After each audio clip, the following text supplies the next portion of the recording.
예수님의 이름으로 기도드리옵나이다. 아멘. 할렐루야. 그렇습니다. 주님이 부활하셔서 오늘도 우리 예배 가운데 함께 하시고 말씀으로 성령으로 여러분들을 만나 주시고 새롭게 하실 줄로 믿습니다. 할렐루야. 가정에서 예배하시는 분들에게도 동일한 은혜가 있게 되시길 주의 이름으로 축원합니다. 오늘 우리 교회에서 정한 초청 집회 공사이칠 주일입니다. 한 2달 동안 저희들이 작정하고 기도하고 또 여러분을 초청하려고 애를 써서 여러분을 모셨습니다. 어렵게 시간을 내신 자리인데 그냥 왔다 가시는 자리 되지 말고 영원한 생명을 주시기 위해서 아들을 내주셨던 하나님 아버지의 사랑, 자신을 내주셨던 예수님의 사랑을 잘 깨닫고 받아들이기만 하면 누구든지 영원한 생명을 얻고 영원한 하나님 나라로 가실 수 있습니다. 육신의 삶이 다가 아니라 영원한 생명의 하나님 나라가 있다는 것이 믿어지고 그걸 누리는 복된 신앙들 되시길 주님의 이름으로 축원하고 부탁을 드립니다. 할렐루야. 오늘 우리가 살펴볼 말씀은 구약의 믿음의 가문이었던 요셉의 집안 사정의 말씀을 같이 나누면서 우리 인생이 형통한 자가 되려면, 형통한 삶을 살려면 어떻게 되는가 하는 것을 같이 살펴보고 은혜를 나누고자 합니다. 구약의 성경에 보면 성경의 믿음의 명문 가문을 쭉 얘기를 하는데 그 시작이 아브라함, 그 다음에 아브라함의 아들 이삭, 그 다음에 이삭의 아들 야곱, 그 다음에 야곱의 아들 요셉, 이렇게 연결이 됩니다. 근데 오늘 말씀은 야곱과 야곱의 아들 요셉에 관한 같은 시대의 말씀입니다. 신앙의 명문 가문이니까 아주 신앙을 잘하고 굉장히 좋은 일들만 있고 복만 받은 것 같은데 사실은 그렇지 않고 하나님이 어떤 가문이든지 어떤 부족한 모습이든지 택하셔서 믿음의 사람을 만들어 주시고 믿음의 명문 가문을 만들어 주시고 복이 되게 하시고 영원한 축복을 누리게 하시는 것이니까 신앙의 기독교의 신앙의 복은 누구든지 누릴 수 있는 거예요. 어떤 특별한 사람만 그렇게 된 것이 아니고 성경에 나와 있는 믿음의 사람의 인물들은 변화받고 은혜를 받아서 변화받은 결과이지 시작부터 그러진 않았어요. 아브라함 같은 사람도 우상을 섬기는 우상장수의 아들을 택하셔서 믿음의 조상을 만들어 주신 것을 보면 누구든지 되는 거니까 오늘 마음문 열고 받아들이면 누구든지 어떤 가문이든지 신앙의 명문 가문으로 세워지고 형통하는 인생들이 되실 것을 믿으시기 바랍니다. 할렐루야. 요셉의 아버지는 야곱이었는데 야곱의 가정은 아주 문제가 많은 가정이었습니다. 야곱의 부인은 넷이었어요. 일부 사처제가 됐어요. 정부인이 레아와 라헬이었고 서로 아들 낳기 경쟁하려고 그러다가 그 여종들을 또 부인으로 내주는 바람에 레아의 여종이었던 실바, 라헬의 여종이었던 비라, 그렇게까지 해서 4부인이 있었어요. 그리고 자식이 그 밑에 스라에 12남 1녀가 있었습니다. 그러니까 배다른 형제들이 많이 섞였으니까 그 긴장과 갈등이라고 하는 건 뭐 이루 말할 수 없을 겁니다. 그런데 야곱이 가장 사랑했던 부인 라헬은 자식을 잘 못 낳다가 뒤늦게 늦둥이 낳는데 그게 요셉이에요. 그러니까 이 야곱이 늙어서 얻은 아들이고 사랑하는 아내의 아들이었기 때문에 이 요셉을 특별히 사랑하고 편애를 했어요. 그래서 오늘 성경의 말씀이 어떻게 말씀하는가 하면 3절 말씀이 그랬어요. 요셉은 노년에 얻은 아들이므로 이스라엘은 야곱의 을매합니다. 이스라엘이 여러 아들보다 그를 더 사랑함으로 그를 위하여 채색 옷을 지었더니 그랬어요. 특별히 편애를 해서 사랑하는 모습을 그냥 은근히 마음으로만 사랑했으면 좋을 텐데 그걸 나타내니라고 다른 아들하고는 달리 채색 옷, 어떻게 보면 색동저고리 옷 같은 옷을 줬는데 이게 무슨 뜻인가 하면 다른 아들들은 목축을 하는 일을 하니까 소매도 여기까지 닿고 발 치마도 무릎까지만 닿는데 이 요셉에는 이 손목까지 오고 손목인데 이렇게 색동저고리처럼 이렇게 했고 발목까지 내려오는 치마 같은 옷을 입었는데 그건 무슨 뜻인가 하면 넌 이러지 말고 관리자로 있어라. 감독하는 일을 해라. 그런 뜻이에요. 그래서 다른 형제들은 다 목축하고 일을 열심히 하고 땀 흘리는데 그 요셉은 집에서 아버지하고 같이 있으면서 관리하는 일, 그런 일만 했어요. 그러니까 다른 형제들이 얼마나 마음이 불편하겠어요. 4절에 그의 형들이 아버지가 형들보다 그를 더 사랑함을 보고 그를 미워하여 그에게 편안하게 말할 수 없도다. 언사가 불평했단 말이에요. 샬롬 하는 우리를 이야기하면 안녕하세요 하는 그런 인사도 하기 싫어서 안 할 정도가 그렇게 됐다는 거예요. 그런데 설상가상으로 요셉이 눈치가 없어서 형들이 자기를 그렇게 미워하는 줄 모르고 형들이 잘못한 걸 2절에 보면 그가 그들의 잘못을 아버지에게 말하더라. 고자질을 했단 말이죠. 근데 그 형들은 정부인 자식도 있었지만 종의 자식, 여종의 자식이 있던 실바와 피라의 자식들은 격이 떨어지는 것 같으니까 그 가뜩이나 마음에 불편한 마음이 있는데 비교의식이 있는데 아버지가 요셉만 사랑하고 요셉은 색동저고리 옷 입고 자기들이 잘못한 걸 아버지에게 고자질하니까 얼마나 미웠겠어요. 눈에 가시처럼 미웠겠지요. 그런데 요셉이 꿈을 꾸고 하는 얘기가 7절 9절에 그랬어요. 내가 밭에서 곡식을 따는데 내가 묶은다는 일어서 있고 당신들 11단은 형제들 11단은 내 단을 향해서 곡식들이 절을 하더이다. 그러니까 자기는 높아지고 다른 사람들은 낮아진다고 형들을 무시하는 것 같으니까 더 미워하기 시작했어요. 그런데다 또 꿈을 꾸어가지고 하는 얘기가 해와 달과 11별이 있는데 그 해와 달은 부모고 11별은 형제들 이야기인데 나한테 절을 합디다. 그러니까 이게 가뜩이나 미워가지고 죽겠는데 그래서 그랬어요. 여기 10절에 그가 그의 꿈을 아버지와 형들에게 말하며 아버지가 그를 꾸짖고 그에게 이르되 네가 꾼 꿈이 무엇이냐? 나와 네 어머니와 네 형들이 참으로 네가 가서 땅에 엎드려 네게 절하겠느냐 하면서 형들이 시기했다 그랬어요. 그러니까 요셉은 정직하기는 했지만 좀 눈치가 없었던 것 같아요. 형들의 마음을 헤아리지 못한 것 같아요. 자기는 아버지가 사랑해주고 아버지가 보호해주니까 백그라운드가 좋다 이렇게 생각해가지고서 형들의 마음을 헤아리지 못하고 고자질을 하기도 하고 마음 아픈 얘기도 하고 그랬던 것 같아요. 그런데 그런 차에 아버지가 형들이 세겜에 가서 이제 양을 치는데 양을 잘 치는지 안전한지 그걸 보고 오라. 그리고 심부름을 시켰어요. 요셉한테, 집에 있는 요셉한테. 근데 세겜 땅은 거기 자기가 사는 집 에브론에서 100km쯤 떨어진 거예요. 풀이 막 넉넉하지가 않으니까 이렇게 이동하면서 목축을 하는데 100km면 얼마나 많이 되고 여기서 뭐 대전쯤 이렇게 가는 것처럼 그렇게 막 오래 가서 거기서 찾지 못하고 세겜에서 있다가 풀이 없으니까 도단으로 갔다 하는 얘기를 듣고 도단으로 또 20km를 또 가서 형들을 만났어요. 근데 형들을 만나러 갈 때 그때 목축을 하는 거니까 근무복으로 일하는 복장으로 바꿔 입고 갔어야 되는데 그냥 색동저고리 옷 입고 자기 신분이 그거라고 자기 특권이라고 그걸 입고 간 거예요. 그러니까 형들이 볼 때는 얼마나 심사가 뒤틀리겠냐 말이지. 미련한 거지요. 그래서 형들이 얼마나 미웠든지 죽이려고 하면서 나중에 얘기를 들어보면 23절에 요셉이 형들에게 이르매 그의 형들이 요셉의 옷 곧 그의 입은 채색 옷을 벗기고 그러니까 채색 옷을 입고 간 거예요. 그렇게 미련했다. 눈치가 없었단 말이죠. 그래서 죽이려고 하는 그런 상황이 된 거예요. 그러니까 이 야곱의 가정, 요셉의 가정은 문제가 많은 가정이었고 하나가 될 수 없는 그런 콩자루 같은 콩자루 이렇게 터트려 놓으면 다 뿔뿔해지는 거 그냥 그런 가정이었어요. 근데 하나님은 그런 가정을 통해서 이스라엘의 12지파를 만들고 12지파의 족장을 만든 그런 역사를 이뤘다는 거지. 인간적으로는 될 수 없는 상황인데 하나님은 그런 집안을 통해서 믿음의 명문 가문 이스라엘의 12지파의 조상들을 만드시는 이런 역사를 행하신 거예요.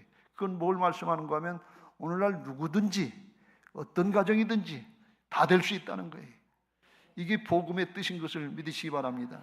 여러분 가만히 살펴보면 요셉의 가정처럼 신앙의 명문 가문 같고 목회자 가정 같고 장로님 가정 같고 권사님 가정 같고 신앙을 오래 한 몇 대 가정 같고 그런데 속을 떠들어보면 문제가 많은 게 많아요. 아주 없는 가정이 없어요. 이게 다 있거든요. 그래서 그게 뭐 신앙인가, 그게 무슨 복인가 그럴 수 있는데, 그거 오늘 요셉처럼 신앙 바로 하면 그 합력해서 선이 이루어지게 되고 하나님이 형통하는 길로 인도해 주실 줄로 믿습니다. 할렐루야. 어떻게 해서 요셉이 그렇게 쓰임받고 요셉의 가문이 변화받았느냐 하는 게 오늘 말씀드리려고 한 주제인데요. 요셉이 인생의 구덩이에서 깨닫고 배웠다는 거예요. 지금까지는 철부지처럼 눈치도 없고 지혜도 부족했는데, 구덩이에 쳐넣어가지고 죽이려고 하니까 거기서 죽음의 순간 인생 구덩이에 밑바닥에 처해지니까 거기서 깨닫는 게 있더라고요. 깨닫고 돌이키고 하나님을 바로 믿고 하나님의 말씀을 따르니까 하나님께서 함께 하셔서 하나님의 은혜를 입고 하나님의 능력으로 되어지더라, 그런 말씀이. 성경의 말씀에 보면 그런 말씀이 있어요. 사람으로는 안 되는데 하나님은 되신다, 이런 말씀이 있어요. 왜 그런가 하면 이게 우리는 잘 모르지만 영적인 역사가 있어요. 사단이 세상 주인이 방해하는 게 있고 성령께서 하나님께서 도우시는 역사가 있어서 사람은 안 되는데 하나님은 되시는 역사가 있는 겁니다. 오늘 그런 은혜들이 있게 되시길 주의 이름으로 축원합니다. 할렐루야. 요셉이 구덩이에 쳐내지니까 거기서 딱 처음으로 느낀 게 뭔가 하면, 야, 이거 배신당했구나. 자기는 100kg, 120kg까지 가서 형들을 만나주고 안부를 묻고 먹을 걸 갖다 주고 그러면 형들도 좋아할 줄 알았어요. 근데 형들의 마음은 전혀 다른 거예요. 이놈의 새끼 오기만 해봐라, 죽여버리지. 앙심을 품고 있는 거예요. 그러니까 그걸 몰랐는데 구덩이 속에 쳐넣어져 보니까, 이게 내 마음 같지 않구나. 나는 형들이라고 좋아했는데 아니구나. 자기가 부족한 건 생각 못하고 배신당한 거예요. 여러분 인생에 살면서 어렵고 힘든 일 중에 배신당하는 일 있잖아요. 배신 누구한테 당합니까? 나하고 상관없는 사람한테 당합니까? 먼 사람, 잘 모르는 사람하고 당합니까? 어쩌다 만나는 사람한테 배신당합니까? 아니에요. 꼭 믿을 사람, 좋아하는 사람, 정성을 다한 사람, 이 자식들한테 배신당하는 경우도 있잖아요. 부부간에 배신당하는 경우도 있잖아요. 믿음의 형제자매들 사이에서도 배신당하는 경우가 있잖아요. 근데 이게 당하지 말아야 될 일인데 가까운 사람들에게 배신을 당하니까 이 상처가 아주 깊은 거예요. 풀기가 힘든 거예요. 성경의 말씀에 보면 이런 말씀이 있어요. 마태복음 10장 36절, 사람의 원수가 자기 집안 식구리라 그랬어요. 가장 가까운 집안 식구가 신앙한다고 그러면, 중요한 문제가 되면 반대해요. 제일 반대가, 신앙 시작한다는 가정에서부터 반대가 일어나요. 뭐 조금 하려고 그러면 더 반대가 일어나요. 그래서 이게 영적인 역사이기 때문에 반대가 가정에서부터, 가까운 데서부터 일어나는 거예요. 요셉이 그걸 깨달은 거예요. 그러면서 야, 이게 사람은 믿을 게 못 되는구나. 여러분 인생을 살면서 신앙을 하면서 깨달아야 될 게 뭔가 하면, 사람은 신뢰의 대상이 못 된다는 거예요. 왜? 이기적인 죄성, 자기중심으로 살기 때문에 결정적인 순간에 자기 편 들지 남의 편 안 들어요. 그래서 남편이라고 그러는 거예요. 남의 편이다 그런 얘기. 내 편 들어줄 것 같은데 아니에요. 그래서 사람은 신뢰의 대상이 못 되고 하나님만 신뢰의 대상이 된다는 거예요. 그걸 깨닫게 하시려고 하나님이 주시는 특별한 은혜의 기회인데, 그걸 우리가 잘못 생각하면 원망하고 불평하기 쉬운 거예요. 예수님도요, 가장 가까이 지냈던 베드로와 제자들한테 배신당했어요. 그걸 겪고 깨달은 사람이 신앙이 성숙해지고 하나님만 바라보고 하나님만 의지하는 그런 신앙이 되는 것을 믿으시기 바랍니다. 여러분 누굴 의지합니까? 하나님보다 더 의지하는 게 뭡니까? 그거 배신해요. 하나님만 바라보고 하나님만 의지할 때 그 하나님은 우리를 끝까지 사랑하시고 아들을 내주시면서까지라도 구원해 주시고 영원토록 사랑해 주시는 것을 믿으시기 바랍니다. 시편 146편 3절부터 5절에 이렇게 말씀합니다. 우리 같이 좀 읽어볼까요? 3절 시작. 귀인들을 의지하지 말며 도움의 힘이 없는 인생도 의지하지 말지니. 4절 그의 호흡이 끊어지면 흙으로 돌아가서 그날에 그의 생각이 소멸하리로다. 5절 야곱의 하나님을 자기의 도움으로 삼으며 여호와 자기 하나님에게 자기의 소망을 두는 자는 복이 있도다. 세상 사람들이 힘도 있고 능력도 있고 권력이 있어서 힘이 될 텐데 왜 도울 힘이 없는 인생을 의지하지 말라고 그랬어요? 결정적인 순간에, 사느냐 죽느냐 하는 순간에는 아무도 힘이 되지 못하여, 중병으로 수술받으러 들어가는 순간에 아무도 힘이 되지 못하여, 하나님만 힘이 되는 것을 믿으시기 바랍니다. 하나님만 도울 수 있어요. 평강을 주시고 담대하게 하시고 어려움을 이겨나갈 수 있도록 꿋꿋하게 하시는 거 하나님만 힘을 주실 수 있습니다. 그래서 5절에 야곱의 하나님, 야곱같이 문제가 많은 사람도 하나님을 의지하면 도움이 오신단 말이에요. 도움을 주신단 말이에요. 그래서 여호와를 자기 하나님에게 자기의 소망을 두는 자는 복이 있도다 그랬어요. 요셉이 지금까지는 아버지가 힘인 줄 알았어요. 아버지가 색동적으로 옷 입혀주고 그러니까 그것만 있으면 되는 줄 알았어요. 그런데 아버지도 결정적인 순간에 도움이 안 되더라 그런 말씀이. 하나님만 바라보고 말씀만 따르는 길로 나가시길 주의 이름으로 축원합니다. 결정적인 순간을 당해보면 알잖아요. 우리가 그런 순간들도 당해봤잖아요. 두 번째로 뭔가 하면 채색옷이 벗겨진다 그런 말씀이. 내게 주어진 특권, 내가 힘이 된다고 하는 거, 내가 자랑할 만한 거, 내가 능력 있다고 하는 거, 그거 벗겨진다 그런 말씀이. 23절 요셉이 형들에게 이름에 그의 형들이 요셉의 옷 곧 그가 입은 채색 옷을 벗기고 그를 잡아 구덩이에 던지기 전에 꼴사나온 그 채색 옷 그거 색동적으로 그것부터 벗겼다네요. 왜? 그게 특권이고 그게 차별이니까 그걸 벗기고 죽이려고 그랬어요. 이게 사단의 방해하는 얘기. 형들이 보기에 얼마나 꼴사나운 거냐. 이건 아주 싫은 거예요. 그거 벗겨진다 그런 말씀입니다. 여러분들 우리가 자랑스럽게 생각하는 채색옷이 뭡니까? 내 경력입니까? 내 지식입니까? 내 자식입니까? 내 경험입니까? 내 젊은 건강입니까? 결정적인 순간에 그것도 벗겨져요.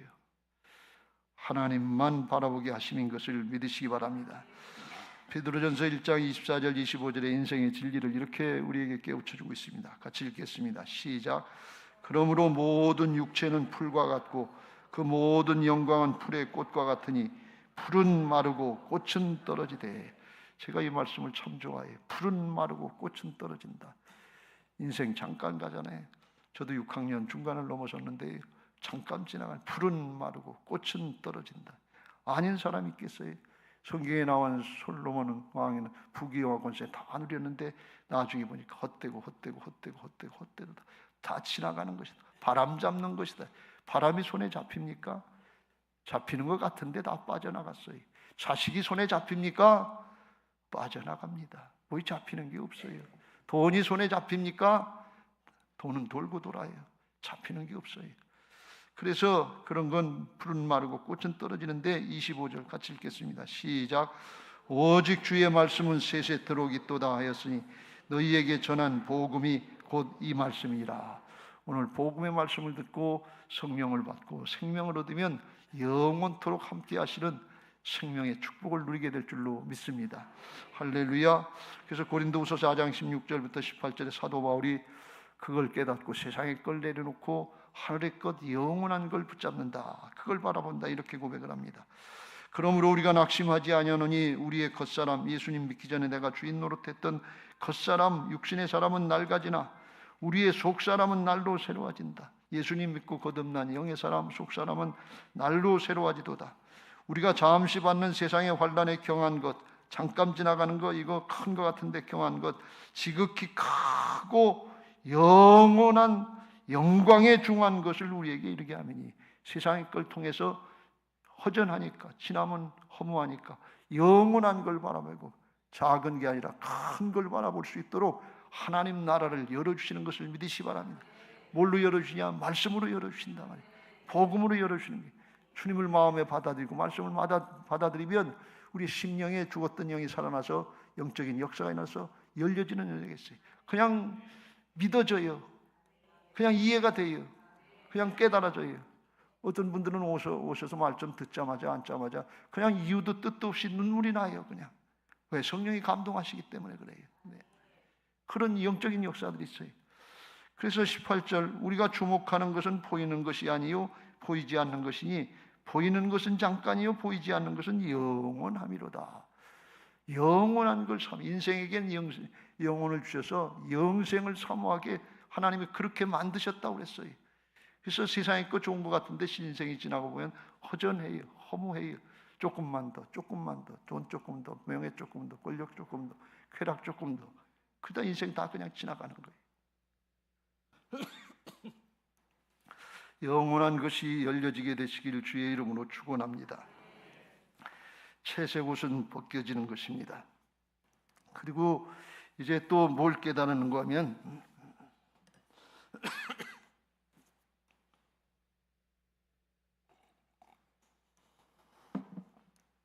죄송합니다. 구덩이 맨 밑바닥에 떨어지니까, 그러니까 그때는 깊은 구덩이 이렇게 맨 밑바닥에 떨어지면 이렇게 올려다보면 뭐 보이는 게 없잖아요. 맨 처음에는 날 좀 살려달라고 그러고 거기 뭐 누구 있냐고 그러고, 근데 대답도 없고, 형들은 뭐 했는가 하면 얼마나 악랄한지 25절에 그들이 앉아 음식을 먹다가 동생은 구덩이에 쳐놓고 죽으라고 놔두고 자기들은 밥 먹고 있었다는 거예요. 사람이 악랄해도 이렇게 악랄해. 그게 형제예요. 이게 이건 마귀의 종이죠. 이게 어떻게 사람의 형제냐. 근데 그렇게까지 된다는 거예요. 예수님을 배신했던 가룟 유다도 제자였는데 예수님 팔아넘기고 죽이려고 하는 거예요. 그게 까딱수예요. 아주 어디에 붙잡히냐에 따라 다르다 그런 말씀. 성령의 말씀에 붙잡히시길 주의 이름으로 축원합니다. 할렐루야. 맨 밑바닥에서 이렇게 소리 지르는데 누가 들어주는 것도 없고 아무것도 없는데 이렇게 동그란 하늘만 보이는 거예요. 다른 건 세상에 보이는 게 없어요. 사람도 안 보이고 뭐 물건도 안 보이고 아무것도 보이는 게 없고 하늘만 보이는 거예요. 왜 그래요? 하늘만 바라보라는 거예요.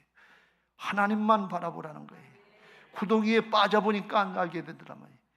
인생의 밑바닥에 처해져 보니까 비로소 보이는 게 하늘밖에 없더라는 거예요. 민생의 밑바닥에 처해본 사람은 알아요. 아무것도 힘이 되지 않아요. 사람도 능력도 돈도 아무것도 힘이 안 되고, 그리고 하늘만 바라보는 거예요. 그때 하나님 바라보고 하나님 앞에 돌이켜야 될 줄로 믿습니다. 요나라고 하는 선지자가 있었는데요, 구약에 니느웨 아수르의 수도에 가서 자기 원수의 나라에 가서 복음 전하려니까 마음이 안 내켜가지고서 다시스라고 하는 항구에 가서 배를 타고 도망가려고 그랬어요. 근데 하나님이 길을 막아서 풍랑으로 다 만나게 하고, 그리고 제비 뽑아서 이 풍랑의 원인이 누구 때문에 그러냐, 그리고 제비 보니까 요나가 걸렸어요. 요나를 바닷속에 쳐넣으니까 하나님이 큰 물고기를 준비해서 덥석 물게 하고, 그걸 다시 니느웨로 안 가려고 그랬는데 니느웨로 갖다 놓는 그런 장면이 있습니다. 이 요나 선지자가 물고기 뱃속에 맨 밑바닥에 처해서 그때 이런 고백을 합니다. 6절, 내가 산의 뿌리까지 내려갔으며 땅이 그 빗장으로 나를 오래도록 막았사오나 나의 하나님 여호와여 주께서 내 생명을 구덩이에서 건지셨나이다. 내 영혼이 내 속에서 피곤할 때 내가 여호와를 생각하였더니 내 기도가 주께 이르렀사며 주의 성전에 미쳤나이다. 도망갈 때 조금 전까지는 하나님 생각 안 했어요. 근데 맨 밑에 물고기 뱃속에 들어서 맨 구덩이에 냄새 나는 데 가니까 거기서 비로소 하나님 생각이 나더라고요. 하나님밖엔 길이 없는 거예요. 거짓되고 헛된 것을 숭상하는 모든 자는 자기에게 베푸신 은혜를 잊어버리는데 자기는 하나님을 기억했다는 거예요. 나는 감사하는 목소리로 주께 제사를 드리며 나의 서원을 주께 갚겠나이다. 구원은 여호와께 속하였나이다. 궁극적으로 구원의 길은 하나님께 있는 것을 믿으시기 바랍니다. 그걸 깨달았어요. 요셉이 그걸 깨달은 거예요. 인생의 맨 밑바닥에 처해가지고 하늘만 보게 되고 주님이 아니시면 안 된다고 하는 걸, 그걸 깨달은 거예요. 근데 이 요셉은 잘 몰랐지만 하나님은 이 과정을 통해서 하나님만 의지하고 하나님만 바라보게 해서 전능하신 하나님의 능력이 요셉에게 온전히 나타나게 할 수 있는 복음의 길로, 복된 길로 인도하시는데, 요셉은 지금 사정 형편이 어렵고 힘드니까 그걸 모르는 거예요. 하나님이 좋은 길로 인도하시는 좋으신 하나님이신 것을 믿으시기 바랍니다. 그런데 그걸 몰라요. 그래서 예레미야 선지자 29장 11절부터 13절에 이렇게 말씀합니다. 여호와의 말씀이니라. 너희를 향한 나의 생각을 내가 아나니 평안이요 재앙이 아니니라. 너희에게 미래와 희망을 주는 것이니라. 지금 구덩이 속에서 죽느냐 사느냐 하는 순간이 재앙이에요. 근데 하나님은 평안이라는 거예요. 왜? 그 과정을 통해서 요셉의 마음을 바꿔놓으시고 존재를 바꿔놓으시고 나중에 종살이 10년 더 하게 되고 감옥살이 3년 더 하게 되고, 그리고 애굽의 바로의 군주를 만나서 애굽의 총리 되시는 아주 지름길로 인도하시는 거예요. 이 목축을 하던 시골 촌뜨기가 어떻게 바로 왕을 만날 수 있겠어요? 만날 수 있는 조건이 안 돼. 근데 하나님이 그 길로 인도하시는데 지금 눈에 보이기는 재앙이에요. 근데 하나님은 평안이라는 거예요. 하나님의 인도를 받으니까 그렇다 그런 말씀. 그래서 재앙이 아니라 평안이요, 그리고 미래와 희망을 주는 것이니라. 여러분들이 지금 어떤 상황에 있습니까? 재앙입니까? 고난입니까? 연단입니까? 인간의 생각으로 눈에 보이는 건 그런데 하나님의 섭리의 역사는 평안으로 인도하시고 장래 소망으로 인도하시는 복된 길이 될 수 있다는 사실을 믿으시길 바랍니다. 나 혼자 당하면 원망과 불평이 터져나와요. 근데 주님하고 함께 당하시면, 주님이 함께 하시면 오히려 복이 되고 은혜가 되는 것을 믿으시기 바랍니다. 이게 하나님을 믿는 이유예요. 하나님은 하실 수 있으니까요. 전능하시니까. 그렇게. 그래서 그때 우리가 무슨 일을 해야 되느냐? 그때 하나님 앞에 기도해야 될 줄로 믿습니다. 에레미야 선지자를 통해서 이렇게 말씀합니다. 너희가 내게 부르짖으며 내게 와서 기도하면 내가 너희들의 기도를 들을 것이요, 너희가 온 마음으로 나를 구하면 나를 찾을 것이요, 나를 만나리라 그랬습니다. 하나님 앞 그때 부르짖어 기도하라는 거예요. 인정사정 볼 거 없어요. 체면 자존심 가릴 거 없어요. 죽게 생겼는데 뭘 볼 게 있어요. 주여 나를 살려주시옵소서. 주여 나를 불쌍히 여겨주옵소서. 긍휼히 여겨주옵소서. 옆에 사람 볼 거 없어요. 사정 형편 볼 거 없어요. 되어져가는 사정 볼 거 없어요. 뭐 조금 하려고 그러다 아이 뭐 때문에 안 되고, 뭐 때문에 안 되고, 사람 때문에 안 되고, 사정 형편 때문에 안 되고, 이게 자꾸 걸리면 안 돼요. 부르짖어 기도하라는 것은 이걸 뛰어넘어라 그런 말씀이에요. 방해거리들 많아요. 판단하고 비판하는 사람들 많아요. 근데 거기 걸리면 이게 돌파가 안 되는 거예요. 이걸 영적인 돌파라고 그러는데 이걸 뛰어넘어야 돼요. 그 부르짖어 기도하고 온전히 주님만 바라보고 기도하면 그때서 하나님이 만나주시고, 그때부터 하나님이 요셉을 붙잡고 일하시는 것처럼 형통한 길로 인도가 되는 것을 믿으시기 바랍니다. 사람이 오면 안 돼요. 근데 하나님이 붙잡고 일하시면 되는데, 하나님이 붙잡고 일하시려고 요셉을 갖다가, 자기밖에 모르는 요셉을 구덩이 속에다 쳐넣어가지고, 인생의 밑바닥에 쳐넣어가지고서 자기 거 다 내려놓고 사람의 거 다 내려놓고 하나님만 바라보고 의지할 수 있는 그런 믿음의 사람 만들어주시고 그때부터 붙잡고 일하시더라 그런 말씀이에요. 이게 하나님의 은혜인 줄로 믿습니다. 내가 붙잡고 내가 살아왔던 거 사실 별거 아니에요. 조금 지나고 보면 알아요. 연세를 잡수신 분들이 여기 많으신데 그걸 점점점 느끼게 되실 거예요. 근데 영원한 것도 축복이 있으니까 영원까지 받으려면 하나님만 바라보고 주님만 의지해야 될 줄로 믿습니다. 그래서 하나님이 함께 하시는 삶이 영원한 복이요 형통인 것을 믿으시기 바랍니다. 할렐루야.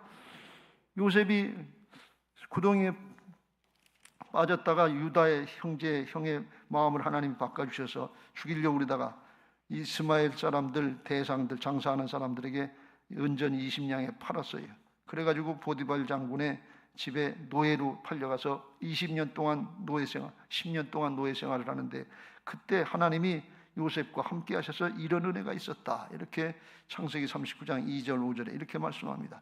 여호와께서 요셉과 함께 하심으로 그가 형통한 자가 되어 그의 주인 애굽 사람의 집에 있으니 그랬어요.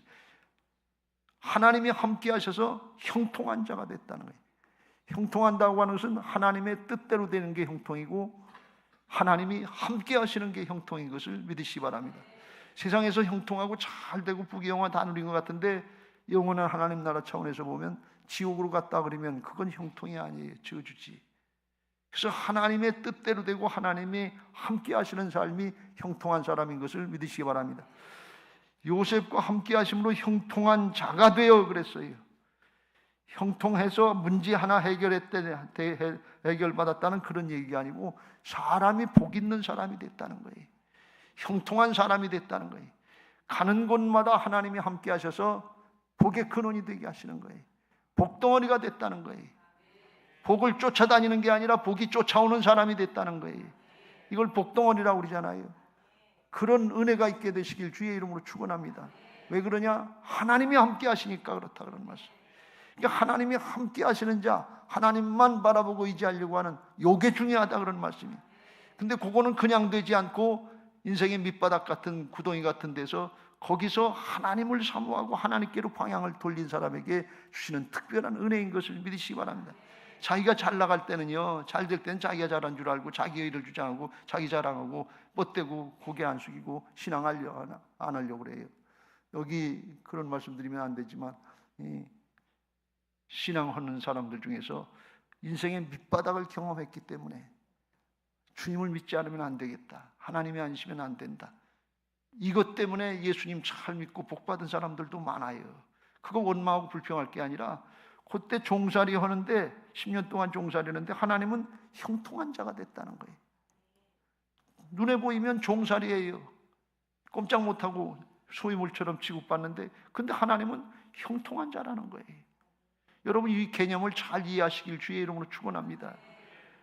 물질에 종살이하고 있을 때가 있고 건강에 종살이할 때가 있고 세상에 사람들이 비유돼서 신분에 종살이 될 때 있는데 이렇게 내 인생 살고 끝나야 되나 그런데 그런데 하나님 믿는 사람들은 그게 형통한 자의 삶이에요. 형통한 자가 되고 하나님의 인도하시는 바가 있는 것을 믿으시기 바랍니다. 이 개념을 잘 이해하셔야 돼요.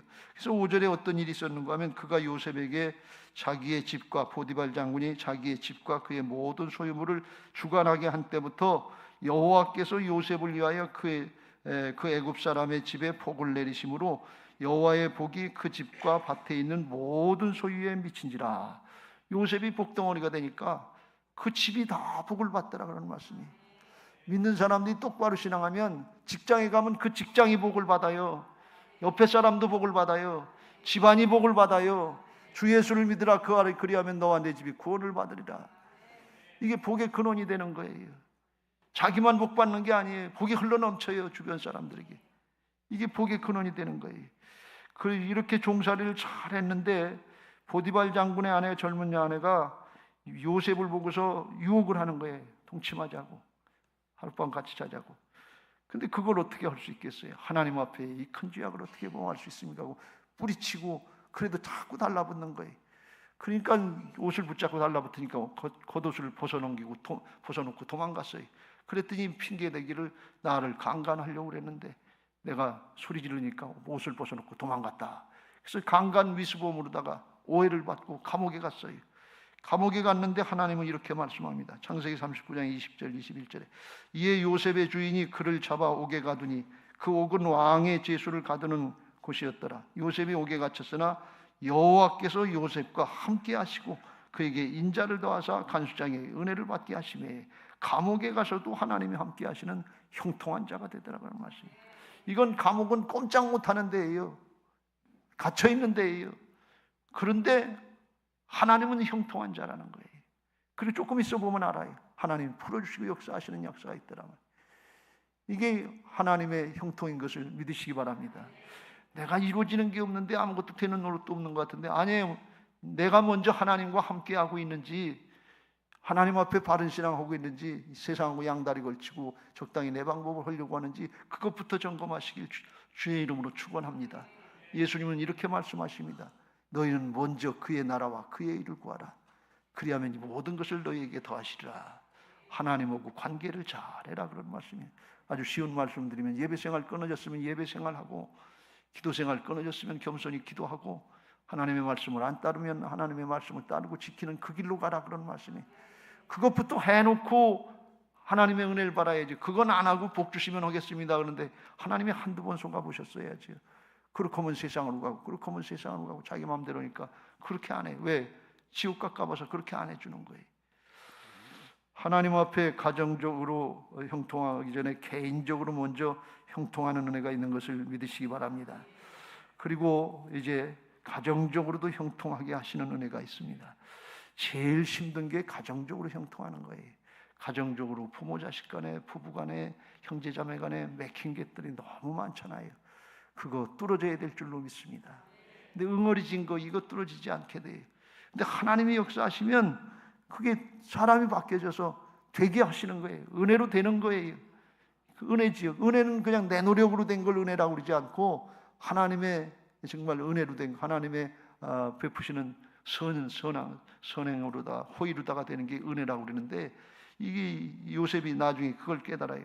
자기 형들이 자기를 죽이려고 그랬는데 요셉이 총리 대신이 되니까 그 이제 곡식이 떨어지니까 7년 6년 7년 풍년 들고 7년 6년 들어서 곡식이 떨어지니까 그걸 사러 애굽의 총리 대신인 요셉 앞에 왔어요.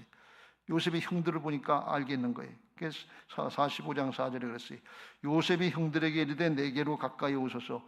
그들이 가까이 가니 이르되 나는 당신들의 아우 요셉이니 당신들이 애굽의 판자라. 그걸 알고 있는 거예요. 모를 줄 알았는데 자기들은 동생을 몰라보는데 동생은 아는 거예요. 그러니까 이거 큰일 났단 말이지. 꼭 죽게 생겼단 말이에요. 그리고 벌벌 떨고 두려워하는데 요셉이 이렇게 얘기합니다. 5절에 당신들이 나를 이곳에 팔았다고 해서 근심하지 마소서, 한탄하지 마소서.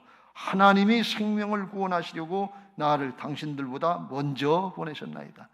당신들이 노예로 판 게 아니고 하나님이 이 민족을 구원하시려고 하나님이 나를 먼저 보냈습니다. 하나님의 역사입니다. 하나님의 섭리입니다. 하나님의 은혜입니다. 이걸 고백을 하더라 그런 말씀이에요. 이게 은혜 받은 사람의 변화된 모습이. 당신들 때문에 내가 20년 가까이 얼마나 개고생하고 죽을 둥을 얼마나 많이 겪었는지 아시오? 당신들 맛을 보셔야 돼. 그래야 바뀌지 안 바뀌어요. 그러지 않았다는 얘기. 은혜 입은 자의 모습이에요. 7절 8절에도 다시 이렇게 고백을 합니다. 같이 읽겠습니다. 시작. 하나님이 큰 구원으로 당신들의 생명을 보존하고 당신들의 후손을 세상에 두시려고 나를 당신들보다 먼저 보내셨나니 그런즉 나를 이리로 보낸 이는 당신들이 아니요 하나님이시라. 하나님이 나를 바로에게 아버지로 삼으시고 그 온 집의 주로 삼으시며 애굽 온 땅의 통치자로 삼으셨나이다. 누가 했냐? 하나님이 하셨다는 거예요. 당신들이 한 게 아니다. 그러니까 만약에 형들이 했다 그러면 원한 맺힌 거 그걸 풀 수가 없는데 하나님이 은혜를 주시려고 하나님이 이 민족을 살리시려고 나를 거기에 쓰시려고 구원자로 쓰시려고 했다 그러니까 하나님이 하신 걸 어떻게 사람이 판단할 수 있겠어요? 하나님의 은혜를 입은 사람의 마음은 하나님의 섭리를 깨닫게 되고 거기에 순종하게 되는 것을 믿으시기 바랍니다. 은혜를 받은 사람과 그렇지 않은 사람의 차이예요. 은혜를 받은 사람은 하나님의 은혜와 사랑으로 내가 이렇게 총리 대신이 되고 잘 됐는데 그 은혜와 사랑으로 내가 하나님 앞에 입었으니까 나도 다른 사람에게 은혜와 사랑을 베풀어야지 이렇게 바뀌어지는 거예요. 근데 하나님의 은혜와 사랑을 깨닫지 못하면 내가 했는데 내가 고생했는데 이렇게 나하고 그런 사람은 평생 원한에 맺혀가지고서 용서를 못하고 선악으로 판단하는 거예요. 당신은 틀렸고 나는 옳습니다. 여러분 집안에 응어리진 거 있습니까? 부부간에 응어리진 거 있습니까? 은혜를 받으세요. 무슨 은혜요? 예수님이 나를 구원해주시고 하나님이 나를 구원해주려고 하나님의 아들 예수 그리스도 독생자 예수 그리스도 십자가에 내주셔서 죽이게 하시기까지 나를 죄사함 받게 하시고 구원받은 은혜와 사랑이 있었다. 그래서 내가 영생을 누린다. 하나님 나라를 바라볼 수 있다. 그 은혜와 사랑을 깨달은 사람만이 은혜와 사랑의 법을 적용할 수 있는 거예요. 그래서 용서하고 화해할 수 있는 거예요. 이게 예수님의 모습이에요. 예수님은 십자가에 달리시면서 저들을 용서하여 주옵소서. 자기들이 하는 일을 알지 못합니다. 자기 십자가를 못 박는 사람들에게 용서해달라고 용서하고 가시는 걸 볼 수가 있어요. 이게 하나님 체험이에요. 예수님 베드로를 용서하시고 그걸 회복시켜 주는 걸 볼 수가 있어요. 이게 은혜 받은 사람인 것을 믿으시기 바랍니다. 오늘 한 번 왔다 그냥 가시면 무슨 소용이 있겠어요? 근데 내가 하나님의 은혜로 은혜 받고 하나님의 자녀가 되고 하나님 나라의 백성이 되고 일꾼이 된 사람이다. 이게 믿어지고 이게 받아들여지면 집안에 있는 원수 관계, 응어리진 관계 그거 깨지고 죄악의 세살이 끊어지고 화평이 되고 하나가 되는 은혜가 있는 것을 믿으시기 바랍니다. 여러분 누누이 강조합니다만 가정이 하나 되는 것보다 큰 축복이 없어요. 세상에서 성공할 수 있어요. 출세할 수 있어요. 사업 잘 될 수 있어요. 고관대작 될 수 있어요. 그런데 자녀들이 말을 안 들어요. 부부간의 관계가 안 좋아요. 그게 무슨 행복입니까? 아니에요. 그런 행복 없어요. 하나님은 참 행복을 주시는 것을 믿으시기 바랍니다. 관계가 열려서 만나면 좋고 기분이 좋고 떨어지면 또 보고 싶고 그게 관계고 좋은 거지요. 우리 남편은 왜 출장 안 가나 그런 생각하고 있으면 얼마나 하루 세 끼 밥 해주기 아유 힘들어 죽겠어. 그러면 그게 무슨 행복입니까? 가정이 형통하게 되는 은혜가 있는 것을 믿으시기 바랍니다. 그리고 나라와 민족을 형통케 하는 하나님 나라의 일꾼으로 쓰임받게 되는 것을 믿으시기 바랍니다. 이 요셉이 감옥에 있는데 그 왕의 신하들이 잘못됐다고 감옥에 와 있는 거예요. 근데 7년 풍년이 들고 7년 흉년이 들어서 불황을 맞게 되니까 이 문제를 어떻게 해결해야 되는가 바로 왕이 꿈을 꾸고 그걸 근심하는 거예요. 해결할 사람이 없는데 감옥에서 요셉이 꿈을 해몽해 준 경험을 했던 신하들이 요셉이라고 하는 유대의 소년이 있는데 꿈을 잘 해몽합시다 하면 왕께서 그를 불러서 물어보시면 알겠어요. 그러니까 요셉이 하나님이 주신 지혜로다가, 원래 지혜가 없는 사람인데, 원래 고지식한 사람인데 하나님이 주신 지혜로다가 하나님만 바라보니까, 여러분 믿음 생활 조금 열심히 하면 그런 은혜가 있어요. 하나님만 바라보고 하나님을 의지하면 하나님께 내게 되는 은혜가 있어요. 하나님의 지혜가 내 지혜가 되고, 하나님의 능력이 나의 능력이 되고, 하나님의 은혜가 나의 은혜가 되는 그런 축복이 있는데 요셉에게 그런 은혜가 미쳐진 거예요. 왜요? 구덩이 속에서 빠져가지고 밑바닥에서 세상의 건 바라볼 거 없고 하나님만 바라보고 하나님을 의지하니까 하나님이 100% 나타내시는 거예요. 요셉을 통해서. 그 애를 통해서 지혜를 말하니까 바로 왕과 신하들이 감동을 해서 이렇게 얘기합니다. 38절 41장 38절 바로가 그의 신하들에게 이르되 이와 같이 하나님의 영에 감동된 사람을 우리가 어찌 찾을 수 있으리요. 하나님의 영에 감동됐다, 영적인 역사다는 걸 바로가 하는 거예요. 왜? 바로도 태양신처럼 우상 숭배하고 그 영적인 감각이 있는 사람이에요. 무당들이 영적인 감각이 있잖아요. 성령에 충만한 믿는 사람들이고 악령에 충만한 사람들이 무당들인데 그게 조금 통하는 거 있거든요. 그걸 아는 거예요. 영의 사람은 영을 알아요. 하나님의 영에 감동된 사람을 우리가 어찌 찾을 수 있으리 하고 요셉에게 이르되 하나님이 모든 것을 내게 보이셨으니 너와 같이 명철하고 지혜 있는 자가 없도다. 너는 내 집을 다스리라. 내 백성이 다 내 명령에 복종하리니 내가 너보다 높은 것은 내 왕자뿐이니라. 바로가 또 요셉에게 이르되 내가 너를 애굽의 온 땅에 총리가 되게 하리라. 그래서 맨 밑바닥에, 감옥의 밑바닥에, 구덩이의 밑바닥에 있던 사람이 당시에 최고 강대국이었던 애굽의 총리 대신, 왕이 될 수는 없으니까 이방인이니까 가장 높은 자리까지 올라가게 하나님이 그를 높여주신 것을 믿으시기 바랍니다. 근데 자기만 높이는 게 아니라 그때 7년 흉년이 나서 중군동에 다 굶어 죽게 생겼는데 그걸 문제를 해결하는 사람으로 국가의 지도자로 세워진 걸 볼 수가 있어요. 오늘날 불황이 있고 트럼프 대통령이 관세를 맡긴다고 그러는데 하나님을 경외하는 지혜로다가 이걸 해결할 그런 사람이 한국의 대통령으로 선출돼야 될 줄로 믿습니다. 하나님이 없는 사람, 믿음이 없는 사람, 인간의 꾀로 하고 욕심 부리는 사람, 그런 사람 뽑으면 안 돼요. 하나님을 경외할 줄 알고 하나님이 통치하시는 하나님 나라의 영원한 역사에 인간의 역사는 포함된 걸 알고 하나님을 경외하고 따르려고 할 때 하나님이 지혜를 주시고 사람이 할 수 없는 하나님의 방법으로 이루시는 것을 믿으시기 바랍니다. 할렐루야. 이렇게 하나님께 형통한 자가 되면 개인적으로도 형통하게 되고 가정적으로도 형통하게 되고 나라와 민족을 살리는 그런 형통한 사람, 지도자가 되게 하시는 줄로 믿습니다. 이런 은혜가 여러분 모두에게, 여러분 가정에 있게 되시길 주의 이름으로 축원합니다.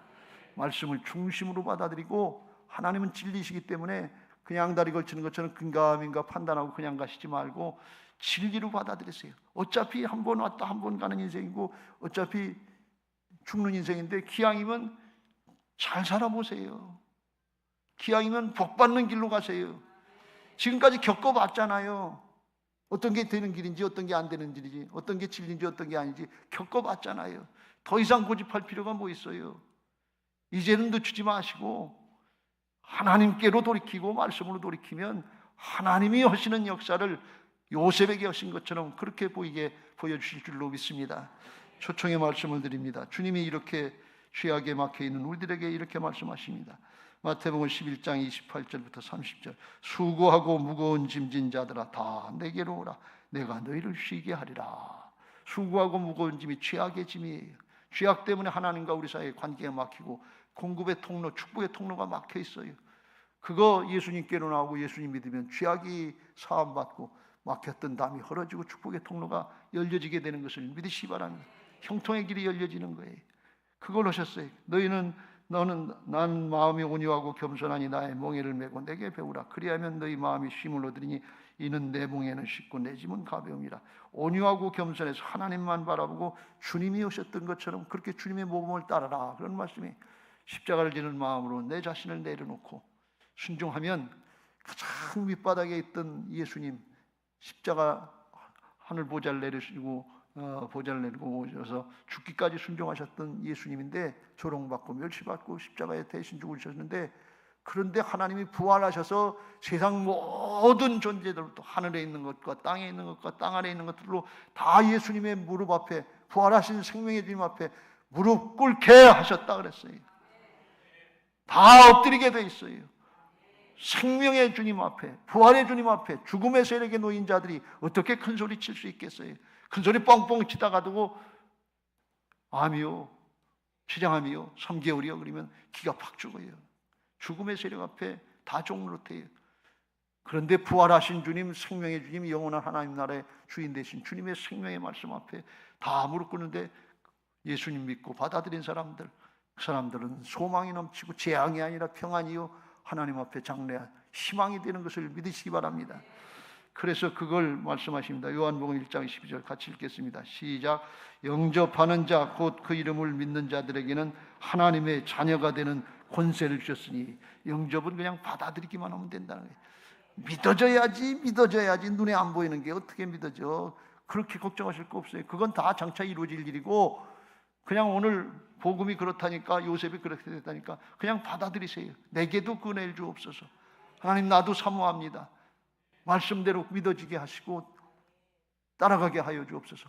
믿음 생활하게 없어서 예배 생활하게 없어서. 그러면 하나님의 자녀로 우리 눈에 안 보이지만 성령께서 뚫으셔서 영적인 것은 감각이 없지만 이루어주시고 존재를 영의 사람 하나님의 자녀로 바꿔주셔서 하나님 나라의 상속자가 되게 하시고 영원한 영생을 누리는 복된 인생들로 바꿔주실 줄로 믿습니다. 여기 이 땅을 살아가는 동안에도 성령이 우리 안에 오셔서 떠나지도 아니하시고 버리지도 아니하시고 영원토록 함께 하시니까 하나님이 함께 하시는 형통한 자가 돼서 믿음 생활을 바로 하면 합력해서 선이 이루어지고 천하에 복게 되는 은혜가 있는 것을 믿으시기 바랍니다. 로마서 8장 28절 읽고 마치겠습니다. 시작. 우리가 알거니와 하나님을 사랑하는 자 곧 그의 뜻대로 부르심을 입은 자들에게는 모든 것이 합력하여 선을 이루느니라. 할렐루야. 좋아진다 그런 말씀이에요. 근데 당장 눈앞에 보이는 건 안 좋은 상황일 수도 있어요.